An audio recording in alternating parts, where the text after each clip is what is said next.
சிவகங்கை மாவட்டம் மானாமதுரையில் கடந்த 4 நாட்களுக்கு முன்பு டவுசர் கொள்ளையர்கள் வீடுகளை நோட்டமிடுவது போன்ற சிசிடிவி காட்சிகள் வெளியான நிலையில் நேற்று ஒரு நாள் இரவில் 2 இடங்களில் மர்ம நபர்கள் திருட்டில் ஈடுபட்ட சம்பவம் அதிர்ச்சியை ஏற்படுத்தியுள்ளது. கூடுதல் விவரங்களை செய்தியாளர் மகேஸ்வரன் வழங்க கேட்கலாம். வணக்கம் மகேஸ்வரன், விவரங்கள். நிச்சயமாக சுபா, சிவகங்கை மாவட்டம் மானாமதுரை ஆனந்தபுரம் பைபாஸ் ரோடு பகுதியில் இரவு நேரங்களில் இரு கொள்ளையர்கள் சட்டை இல்லாமல் டவுசர் அணிந்த சில ஆயுதங்களுடன் வீடுகளில் நோட்டமிடுவது போன்ற காட்சி கடந்த 2 தினங்களுக்கு முன்பு இணையத்தில் வைரலானது. அதைத் தொடர்ந்து மானாமதுரை பகுதியில் இரவு நேரத்தில் காவலர்கள் ரோந்து பணியை தீவிரப்படுத்த வேண்டும் என பொதுமக்கள் எதிர்பார்த்திருந்த நிலையில் நேற்று நள்ளிரவில் அடையாளம் தெரியாத மர்ம நபர்கள் இரு வெவ்வேறு இடங்களில் திருட்டு சம்பவத்தில் ஈடுபட்டுள்ளனர்.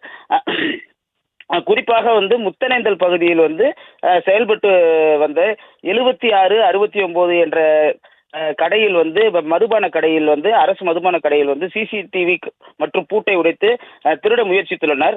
ஆனால் மதுபான கடையை உடைக்கும் முயற்சி தோல்வியடைந்த நிலையில் அருகில் செயல்பட்டு வந்த அரசு மதுபான பாரை உடைத்து அதில் இருந்த கொய்யாப்பழம், வெள்ளரிக்காய் மற்றும் கேஸ் அடுப்பு பாத்திரங்கள் மற்றும் கோழி இறைச்சிகளை திருடி சென்றதாக கூறப்படுகிறது.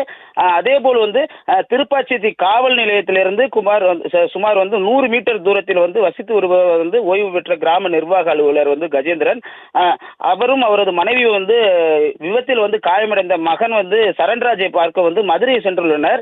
இந்த நிலையில் நேற்று நள்ளிரவில் வீடு புகுந்து வீட்டின் கதவை உடைத்து சுமார் 30 பவுன் நகை மற்றும் ஒரு வெள்ளி காப்பு ஆகியவற்றை திருடி சென்றுள்ளதாக கூறப்படுகிறது.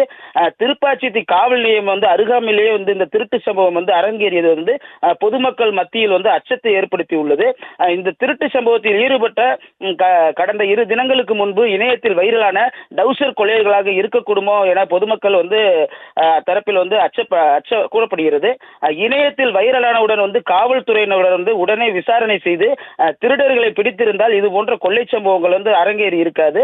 மேலும் மானாமதுரை, திருப்பாச்சேத்தி, திருப்புவனம் பகுதியில் கடந்த 1 மாதத்தில் மட்டும் பல்வேறு குற்றச்சம்பவங்கள் அரங்கேறி உள்ளது குறிப்பிடத்தக்கது.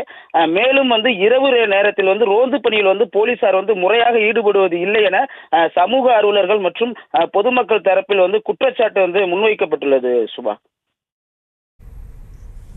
விவரங்களுக்கு நன்றி மகேஸ்வரன். செய்திகளை உடனுக்குடனும் துல்லியமாகவும் தெரிந்து கொள்ள சப்ஸ்கிரைப் பண்ணுங்க.